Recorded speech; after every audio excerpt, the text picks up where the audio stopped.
Amen at puri po ang ating Panginoon. Maraming po salamat sa ating Panginoon for this is the day that the Lord has made.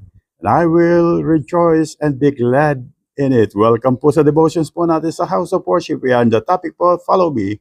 Number 61 na po tayo. At sa mga pag-aral po natin, nakita po natin that after 6 days exactly, or about 8 days po, the transfiguration happened after the preaching of the Lord Jesus Christ about denying yourself and follow the Lord Jesus Christ. Kaya po, tignan po natin to. Nasabi nga po kahapon, the preview po of the coming of the Lord to take us with Him is the preview po, ito po yung transfiguration. Tignan pa rin po natin muli yung transfiguration. Makikita po natin ito sa one of the synoptic gospel po about transfiguration, Luke chapter 9, verses 28 to 36 po. Now it came to pass about 8 days after those days that he took Peter, John, and James and went up on the mountain to pray. As he prayed, the appearance of his face was altered, and his robe became white as glistening. And behold, two men talked with him, who were Moses and Elijah. Tingnan po natin yun, Moses and Elijah, who appeared in glory and spoke of the disease which is about to accomplish at Jerusalem. But Peter and those with him were heavy with sleep, and when they were fully awake, they saw his glory and two men who stood with him. Then it happened as they were parting from him that Peter said to Jesus, Master, it is good for us to be here, and let us make 3 tabernacles, one for you, one for Moses, and one for Elijah, not knowing what he said. While he was saying this, a cloud came and overshadowed them, and they were fearful, and they entered the cloud. And a voice came out of the cloud saying, This is my beloved Son. Hear him. When the voice had ceased, Jesus was found alone, but they kept quiet and told no one in those days any of those things that had seen. So ito po yung nangyari. The Lord Jesus Christ was transfigured before them. Nag-iba po yung countenance po ng ating Panginoon. Nagningning po siya, even kanya pong kasuotan nagningning. At makita po natin, ito po yung gusto ko makita natin muli, that he's talking now. He's talking now with Elijah and Moses po. Tingnan po natin yun. And then, sa time pong yun, God the Father confirmed these words. Ang sabi po ng ating Panginoon, sa ating pong Panginoon is, This is my beloved Son. Hear him. And po, katapos po after that, nawala po. Gusto ko po makita po natin yun, that when the Lord Jesus Christ appeared in glory, makita po natin si Moses at Elijah talking with him. Makita po natin dito sa salita niya, who appeared in glory also. Ngayon po, gusto ko pong makita po natin kung paano po nirelate po ni Peter po ang transfiguration as the coming of the Lord. Makita po natin ito sa 2 Peter chapter 1, verses 16 to 19. Sabi po ng ating Panginoon through Peter, for we did not follow cunningly devised fables when we were made known to you the power and coming of our Lord Jesus Christ, but were eyewitnesses of his majesty. For he received from God the Father honor and glory, when such a voice came to him from the excellent glory, This is my beloved Son, in whom I am well pleased. And we heard this voice. Nakita po natin yun? It is a testimony of what they have seen, what they have heard.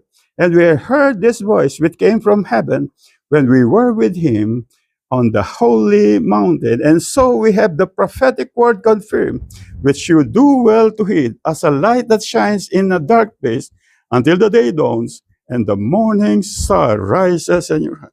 Kung makita po natin, Peter relate the transfiguration of the coming of our Lord Jesus Christ to take us with him.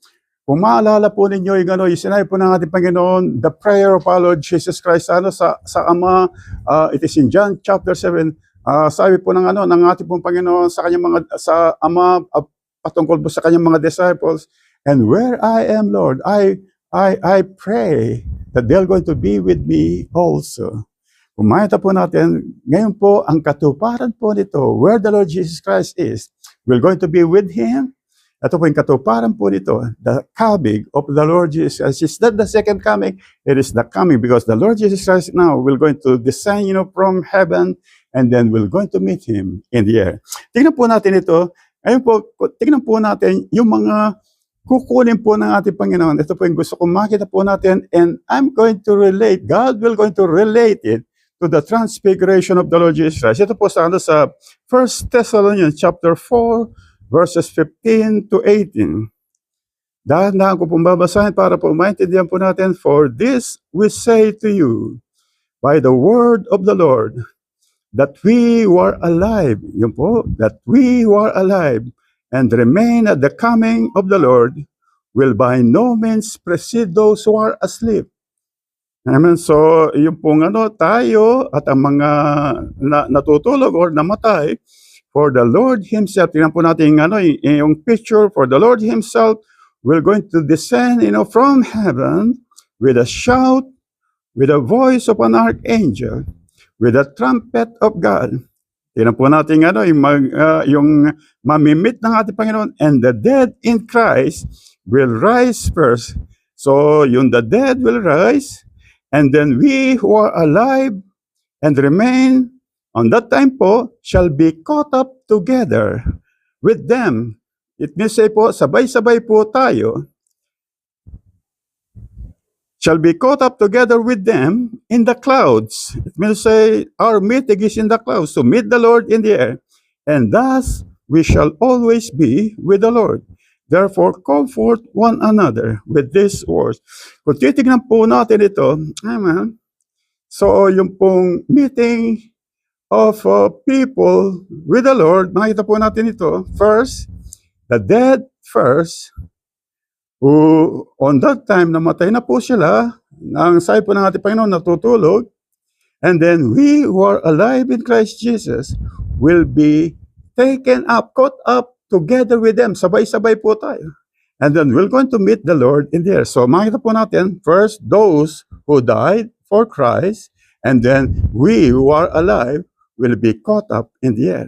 It means say po, yung namatay, bubuhayin ng ating Panginoon, and then we're going to meet the Lord in the air. Yung pong buhay, of course, buhay na, will be caught up in the air. Tingnan po natin itong picture na ito. Sa sa Transfiguration. Kung makita po natin, when the Lord Jesus Christ was transfigured before them, in the glory of the Lord, kung sino po siya talaga, nagniningning po siya, He met Moses and Elijah. Kung makita po natin si Moses po, namatay po siya. And then God Himself is the one who buried him.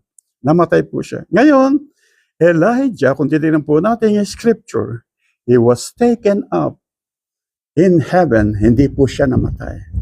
Kung titignan po natin ito, sabi po ng ating Panginoon, the dead in Christ shall rise first. Yung mga namatay, representing po yung pong kay Moses. Now, those who are alive in Christ Jesus will be caught up together with them, with all those who died and became alive with the Lord. It may say po, the representative po, o yung nire-represent po ni Moses are those who died, and nire-represent po ni Elijah are those who are living, that when the Lord Jesus Christ will going to descend from heaven, will be taken away with Him to meet the Lord in the air.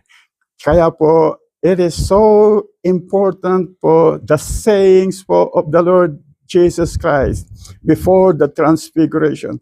Because makikita po natin ngayon, the transfiguration is the preview of the rapture of the church, where the dead in Christ will rise first, and then we who are alive in Christ Jesus will be caught up together in the air to meet the Lord in the air.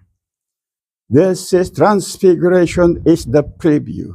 And it came about when the preaching or the sayings after 6 days po, nangyari po yung transfiguration. And I know it is very important po sa bawat isa. And we needed to understand it more and more. Ako pong pinapanood po ninyo yung live streaming na ito, pati na po yung kabuuan po ng follow me. Continue po, basahin po natin yung sayings po ng ating pong Panginoon before the transfiguration occurred. At marami po salamat sa ating pong Panginoon sa lahat po yung mga nasa live streaming, sa lahat po na makakapanood po ng live streaming ito. Pagpalain po kayo ng ating Panginoon sa araw po ito sa mga susunod pa pong mga araw. And glory to God po. Glory, glory, glory to God. Glory to God.